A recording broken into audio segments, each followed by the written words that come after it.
did mention, Justice James Omotosho yesterday reinstated Philip Shaibu as the Edo State Deputy Governor, saying that his impeachment was illegal and against the Constitution, and therefore ordered a perpetual injunction saying that the Edo State Governor Godwin Obaseki and the Edo State House of Assembly should not bar the Deputy Governor from going about his lawful duties as a Deputy Governor, and also instructed the Inspector General of Police to return his security details back to him, and of course his salaries, allowances, and benefits from April the 8th when he was impeached till when their current administration will be expiring, which is as at November 11, which is 4 months from now, that all those salaries should be paid to him and all. And it was, I mean, it's aroused a lot of concern because the same Philip Schreiber also lost out one of his case in court yesterday where he was challenging the candidacy of Aso Igudalo, claiming that he forged his permanent voters card, and the court held that it was statute bad. It was a pre-election matter, and that he failed to prove beyond all reasonable doubt that Aso Igudalo forged his permanent voters card. In fact, the Independent National Electoral Commission actually validated that the voters card used by Aso Igudalo was authentic voters card, and therefore the case was struck out. So it was a mixed feeling for him. At some point, he's been restored as the deputy governor of Edo State, and at one point he has lost his case. But you're aware that the Edo State House of Assembly, and of course the government said they are going to appeal on the case, and of course they have written to the Court of Appeal for a stay of execution pending the determination of appeal at the Court of Appeal. So, but beyond that, let's also look at the economic dimension, because there are some concerns that if you're going to pay Philip Schreiber his arrears, benefits, and all from when he was impeached till November 11th, then what happened to the Marvelous, he is still acting as the deputy governor and all? And then there are concerns that, with all that is happening, where are the people of Edo in the center of all these political meets? And you're aware that this is not the first time we're seeing this particular political meets. Sometime in Imo State during the tenure of Owele Rocha Sokorocha, both him and the Imo State government, State of House of Assembly, impeached Martin Abaso then.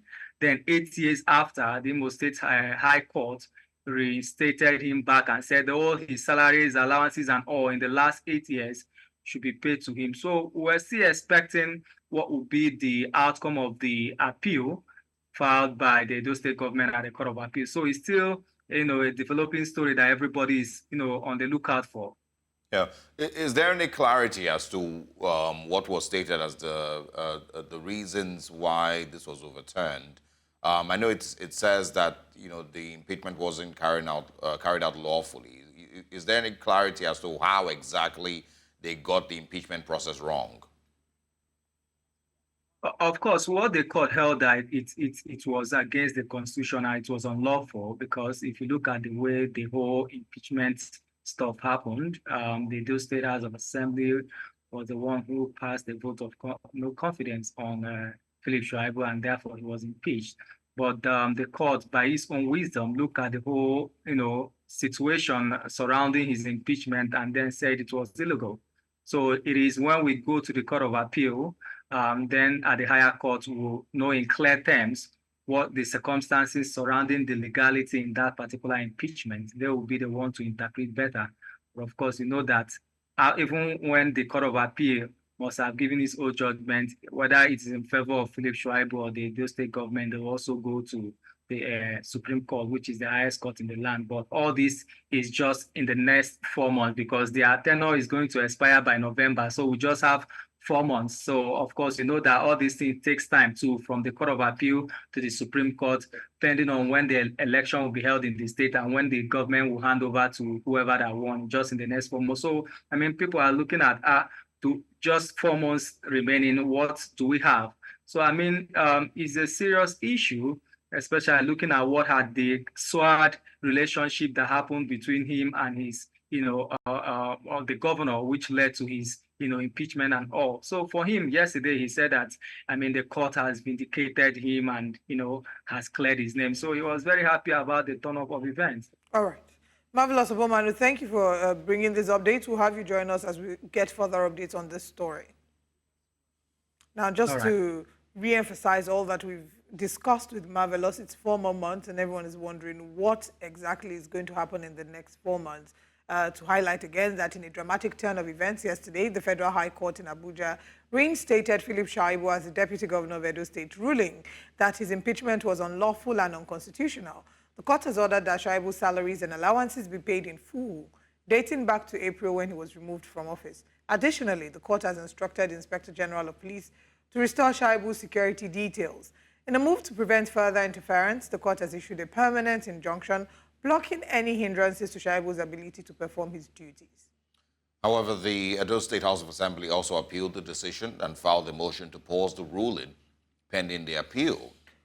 Now, despite this, Governor Obaseki has declared that Godwin Omobayo will remain in office as acting deputy governor until the appeal is heard. Shaibu was impeached on April 8, 2024, after being accused of disclosing confidential government information. We also have joining us this morning Honorable Billy Osawa. Good morning, and thanks for joining us. Good morning. Nice to be here. All right. I don't know if you can provide some clarity as to what the ruling says or how exactly the judge feels that the impeachment process wasn't properly carried out.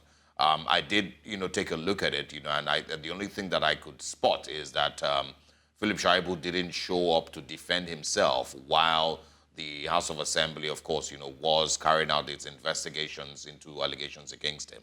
But is there any other thing that was pointed out as, one of the ways that they got the impeachment process wrong?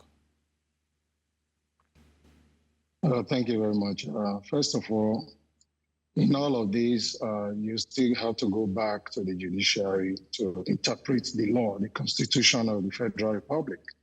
In this case, it has been categorically stated that Section 188, subsection 11, actually define what gross misconduct is. This actually is being clarified here that gross misconduct of the Constitution, in the first place, there was no basis for it. When you're talking about what were the allegations, one was he was divulging government information. For your information, this so-called information they're talking about divulging was not classified. So I'm sure from what we've found out, Philip Shaibu had to, at some point, make some statement as somebody that was a potential aspirant or candidate of the party. But again, if you are taking that as divulging government information, it should have been established by the Edo State government that this was a classified information. Divulging that information actually means Philip Shaibu was actually going against the law. So it has been established by the court now and by the judge that that was not anything in violation of the law. So again, we have to go back to that Constitution because a lot of what we are seeing here is what has become a tradition in Edo State, where Governor Obaseki can come up, with all trump-up charges just to have his way. And go back, to history, not too long ago, where he actually denied 40 members of APC by not swearing them in, and 4 years, they never sat in the chambers. He had his way. So to him, he has found a way to actually even flaunt the laws, of the Federal Republic of Nigeria. But this time, I think he just got unlucky. So again, we need to look at it. There was really no basis, of impeaching Philip Shaibu in the first place. For your information, I'm not PDP, I'm APC, but again, I'm a federal lawmaker. Anytime, we find even a governor, flaunting the laws, we frown at it. So again, some of their, legal advisors should advise them properly anytime they are violating the Constitution of the Federal Republic of Nigeria, because that's something we as federal lawmakers actually sworn to uphold.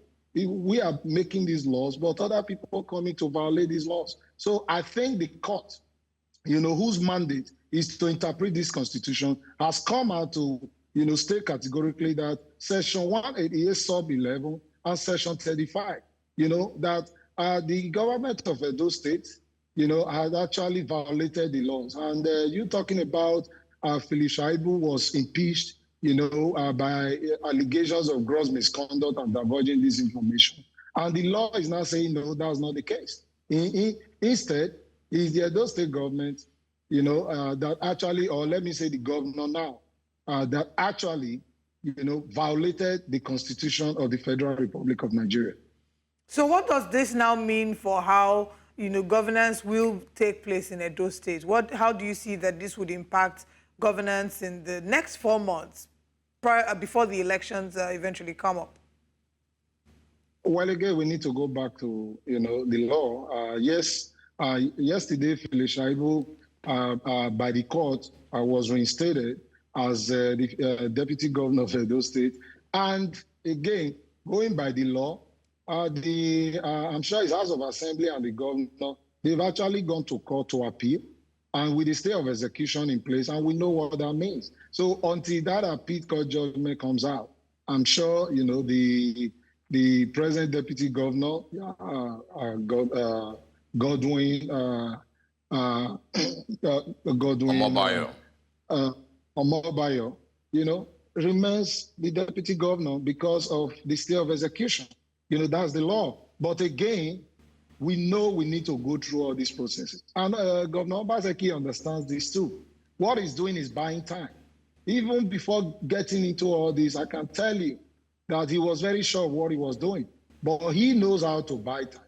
He has 4 months to go. So he's going to drag this whole thing to Supreme Court. And at the end of the day, he's going to make sure Honorable Philip Shaibu does not come back to that seat. But the good thing about it is, is the law. If at the end of the day, they get to Supreme Court and the Supreme Court is going to uphold, the judgment of High Court, if that's what appeal court goes by, then at the end of the day, they're going to pay him back all his entitlements, which is why, Honorable Philip Shaibu will still continue to fight. It's not just whether he's going to still sit there in the next 4 months, but at the end of the day, is he going to get all his accrued entitlements? And I think he's going to fight to Supreme Court. So we are just here, we are watching, but I'm APC. Am I happy this is going on? Of course I am, because we know for the past 8 years what the people of Edo have been going through. And this time we are saying our people has gone through a whole lot. This is all distractions. The time they should have governed, they're going to court, fighting each other, all these internal wranglings and all that. The people of Edo have suffered this, and now they are still suffering this. That's why APC said, you know what? Come 21st September of this year, APC, Edo people will come out en masse to vote for APC so that we can right all the wrongs within the past 8 years and just continue from where Governor Adams Oshiomhole stopped. Edo State needs development. Everything in Edo right now, it has a standstill because of all these distractions. So we just cannot sit here and watch PDP, and his members drag a state as big as Edo, down like this. So we are just tired of all this. Yeah, Honorable Sao, now you've talked about the elections. Let's also get your thoughts really on Monday Okpebholo's run for governorship in Edo State. I mean, if you follow closely, it doesn't seem to be part of many of the conversations. What do you think might be happening, and why do you have that much faith that the people of Edo State would remember him when the elections, of course, come? Not remember him as Okpebholo, remember APC as a party. Remember APC party, APC, that's the party. Yeah, but your candidate is Monday Okpebholo. It's the people of Edo State. Yes, the people of Edo State will remember Okpebholo and remember APC as a party. And for your information, Okpebholo is a sitting senator. Okpebholo is from Edo Central, where historically we know is a PDP zone. It's a PDP district. You know, this is the first time an APC candidate is taking that seat of Senate. Why did you think the Esan people came out to vote for Okpebholo? Because Okpebholo is a man with few words but more action. If you go to Edo Central, you will find a man that was not a senator, that was actually working more than a sitting governor. A man that will come out and bring about infrastructural development for his own people. A man that will put buses on the street for his own people. A man that will drill boreholes for his own people. Every single thing, you know, a sitting governor was expected to do, this man was already doing, building houses for widows. So at the end of the day, he was able to build goodwill, you know, with his people. That's why they all came out en masse to vote APC for the first time, to send him to Senate. So again, we understand that the empty vessel makes the loudest noise. So Okpebholo does not have to go around making noise to show that he can deliver. This man has a track record. He has a history. Look at the people he's running against. Aswan does not have any history. Yes, he's well known in Nigeria, but he has not put not even one borehole in his own village where he comes from. He does not have one block in his own village where he comes from. He cannot even express himself in his place where he says he comes from. Who does that? You go to your own fatherland, you can't even speak your language. Rather, you have to use an interpreter. So we go by antecedents of these candidates. Of course, you know, I have great respect for Akpata, but the truth is, it's not his time yet. He's just coming in now for people to know about him. Yes, he was the NBA president. He's a very good guy. But at the end of the day, you are not looking at only the candidate. Look at the structure on the ground.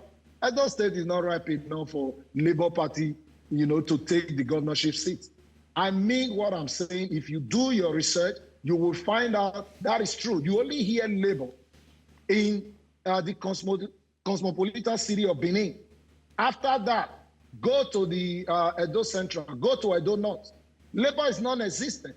Okay. So again, yes, they might have a fine candidate, but they don't have that structure to deliver for that candidate. But for PDP, I'm telling you, with all these internal wranglings going on, every single day, we are PDP members decamping to APC. What message does that send you? That tells you a house that is divided against itself can never stand. So we are working very hard as APC to deliver for APC and Edo people come 21st September 2024. That's just and I'm really glad that you've talked about the, you know, people leaving one party to join the other party. We did see that Dan Obi, Philip Shaibu were expelled from the PDP. Do you see them maybe merging forces with the APC? And if you look at the APC's performance on the federal level, would you be able to say that that is an encouragement for how the APC would perform at the state level in Edo State? Well, thank you very much. You see, this is not a one-size-fits-all. First of all, let me go back to your first question of if Danobi and Philip Shaibu will merge fences with APC. Of course. What do you expect? If your people don't value you and others are reaching out to you and show value that they have, what would you do? Of course, you have to go to where you are respected. And I'm very sure at the end of the day, they would actually work with APC to deliver for the people of Edo. It's not just about APC, it's about the people of Edo and what they are going through right now. They are talking about what is happening in Central. We can't use that at this time. And I must tell you, I'm very proud of the government of our President Tinubu. All we need is patience. We are seeing the policies. Like I always say, you cannot expect a house that has been poorly constructed to be roofed without poor construction. At some point, you have to break down some parts of that building to fix it properly before you put a roof, if you really want it to stand the test of time. That is exactly what's going on right now. Yes, we are all going through all these pains. Nigerians are going through a whole lot. That is why we are all fighting every day to make sure we get it right. So if you go back to the National Assembly, go and look at some of the motions that have been moving. Those are motions that are people-centric. Those are motions that I know that, if we follow them, to the letter, you will find out these are some of the things that will bring succor to the Nigerian people. But again, in anything we do, we always want to factor in that time. It's the time, it's the patience we need. We will continue to plead with our people to give us Honorable Sawa, and we know things will turn around. Honorable Sawa, just coming back to Edo State, I am telling you, Edo State is a peculiar state. Honorable Sawa, I just want to, would like to wrap up the conversation here, but the house that you're speaking about that is poorly built or is being reconstructed, I'm not sure which term exactly, has been in APC control for the last 9 years. It's not, the current administration didn't just take over office. It has been APC run since 2014. And so whatever it is that has gone wrong with this house, it's, largely also because of the same APC government. I don't think Nigerians forget that. The current administration I'm glad you are bringing that up, sir. Yeah. But don't forget, Nigeria's problem did not start 9 years ago. I agree with you that a lot of things went wrong, within the past 9 years. But again, go back from 1999. We can state so many things that went wrong. But again, this is not going back now to start passing all this blame. How do we fix the problem now? We are here now. Talking about what has passed is not going to help us fix anything. Yeah, we can look at it, not to make the mistake in the future. But again, it's just going to be a compass that I believe that the people in Edo State would use. But we're out of time. We would like to speak with you again. Thank you very much for joining us, Honorable Philip Osawa. Thank you very much. We'd love to speak with you again, and have a great day ahead. Thanks for your time.